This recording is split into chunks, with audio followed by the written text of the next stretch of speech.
kerumun-kerumun, yuk nganggo masker dan sebagainya ini. Sehingga muncul pertanyaan, janjane sholat pakai masker ini boleh atau enggak sih? Ini.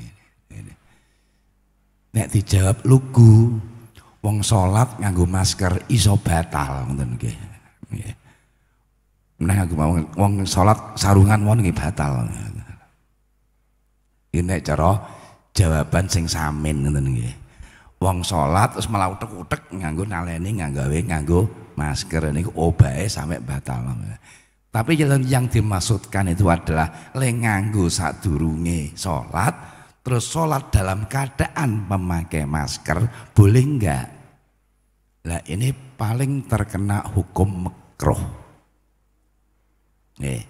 Yang pertama, masker ini nutup mulut. Nutup mulut nika termasuk kategori makruh. Selajeng yang kedua, dalam masalah sujud ini memang disunnahke ketika jabah utawi dahi ini bathuk nempel sujud ini, itu disunnahkan bahwa hidungnya pun ikut nempel. Kecuali sirak duwe irung, malah repot, nempel malah repot mangke. Nek irunge dawa malah kepenak nggih. Jadi petelke. Nah, kondisi hidungnya ini terbuka, itu kesunahan. Nah sebaliknya berarti makruh. Nah mulane kalau pakai masker ya seperti kami ini, saya ini. Nek umpamane pas wayah sholat ya dibuka sithik gitu. Benarnya habis bersolat nanti pakai masker. Yang paling penting itu kalau misalnya ke masjid itu adalah dalam perjalanan menuju ke masjid dan seterusnya, itu yang paling penting. Nek pas wayah sholat ya sebaiknya dicopot sithik gitulah. Yang sehingga apa? Mulut masih tetap terbuka. Yang kedua, yang namanya hidung juga terbuka. Ini sagedipun tingali tengene yang pertama kitab Majmu', wa yukrahu ayyusalliyar rajulu mutalaffiman ay muqtiyan fahu biyadihi au ghairiha. Makruh wong salat itu nutupi cangkeme nganggo tangan utawa nganggo liyane, itu makruh. Ya, kemudian mengenai masalah hidung itu bisa dilihat di dalam Al-Minhajul Qawim.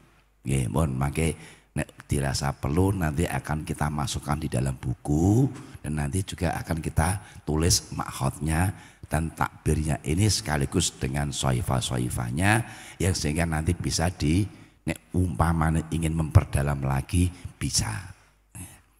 Oke. Kemudian yang kedua, ini juga muncul di pertanyaan di sini adalah masalah sholat memakai hazmat. Saya nggak ngerti istilah hanyar nih. Niku mbok asli sekondi gak ngerti aku. Tapi kalau istilah yang dari bahasa Inggris itu cover all. Jadi pakaian yang berukut nutup kabeh. Ini bagi tenaga medis yang berhubungan langsung dengan orang yang baik kategorinya PDP utawa positif. Artinya apa? Karena yang namanya virus ini biar tidak menular, tidak merembet. Karena dengan sentuhan tangan itu sudah merembet. Maka niku hazmat niki prakteknya niku ngeten. Wis kaya pakaian gejasudan, kemudian pas wengane pas angel niku ngangge gejasudan. Karena yang namanya pakaian ini hazmat ini juga harganya mahal. Karena Indonesia butuh, terak Indonesia, seluruh dunia membutuhkan. Sehingga kemarin sempat longko, terpaksa pakai jasudan. Ya. Terus kemudian nanti kepalanya tutup lagi, wajahnya ditutup di samping pakai masker, maskernya yang khusus lagi, yang serinya N95. Terus kemudian pakai face shield, kayak helm nggih, tutupan rai niku. Sampai sepatunya mau diblongsong. Jadi rapet bruket kabeh niku. Nah, ini repotnya bagi petugas medis ini itu kalau sudah make itu, ya, itu yo ora iso nguyu, ora iso ngombe, ora iso lapo-lapo. Nah, itu kadang-kadang sampai 8 jam. Itu berat memang. Nah, yang jadi masalah, terus nek sholat piye gitu. Lah ini, bolehkah sholat memakai hazmat? Yeah.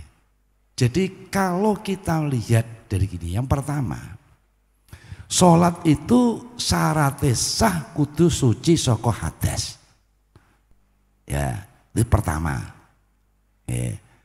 Yang kedua, pakaiannya pun, badan dan pakaiannya pun harus suci dari najis.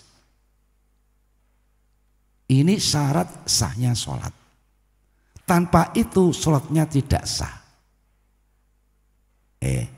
Nah persoalannya adalah mungkin pada saat pertama kali wis wudu, mosok iso bertahan saya berjam-jam tanpa ngentut misalnya.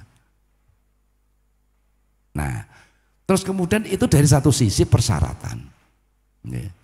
Kalau sentuhan-sentuhan yang lain mungkin nggak ada yang najis sih enggak ya. Terus kemudian dari sisi tata cara sholat. Nek ngatek mungkin iso. Persoalannya adalah ketika melakukan sujud. Nek sujud ini jelas ora iso menaruh dahi atau bathuk nanggone, ini jelas nggak bisa. Nah ini jelas nggak bisa.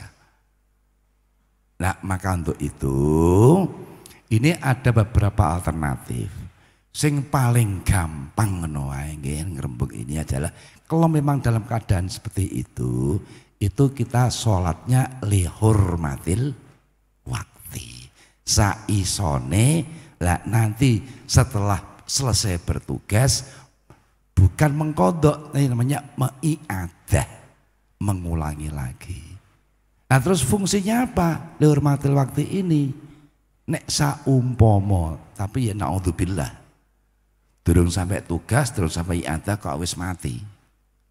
Delalah, ini sudah tidak punya tanggungan sholat. Ini, jadi memang ini beratnya petugas medis seperti itu. Oke, di samping abot sudah begitu, APD-nya sendiri ini, APD itu alat pelindung diri, ini juga angel setengah mati. Yang standar-standar itu harganya luar biasa mahal. Masker yang saya pakai ini enggak standar untuk medis. Yang namanya masker bedah itu khusus. Nanti kalau masker yang khusus untuk yang berhadapan memegang pasien itu namanya N95, beda lagi. Jadi masing-masing ada aturan mainnya. Dan kemarin ini satu masker itu sampai 100.000 harganya.